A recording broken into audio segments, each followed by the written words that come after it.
আপনাদের অবগতির জন্য জানানো যাচ্ছে যে ভারত সরকার কর্তৃক বা প্রশাসন কর্তৃক ভারতীয় অবৈধ নাগরিক বাংলাদেশের বিভিন্ন পয়েন্টে অনুপ্রবেশ বা পুশিং করার চেষ্টা করতেছে। বিদায় আমরা বিজিবি সীমান্তের জনসাধারণ এবং বিজিবির সমন্বয়ে পুশিং প্রতিরোধকল্পে সদাই সর্বদাই প্রস্তুত রয়েছি।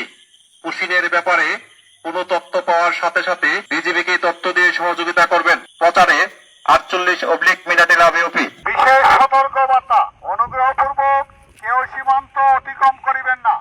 আমরা বিশ্বস্ত সূত্রে জানতে পেরেছি ভারত হইতে পুশিং বা অবৈধ অনুপ্রবেশ হতে পারে। বিদায় সীমান্তবর্তী এলাকা জনসাধারণকে জানানো যাচ্ছে যে অবৈধ অনুপ্রবেশ এবং পুশিং যাতে না হতে পারে সেই ব্যাপারে তথ্য দিয়ে বিজিবিকে সহায়তা করবেন। অনুরোধ ক্রমে border guard Bangladesh, Sylhet battalion, 48 BGB. বিশেষ সতর্কবার্তা, অবৈধ অনুপ্রবেশ ঠেকাতে বিজিবিকে তথ্য দিয়ে সহযোগিতা করুন।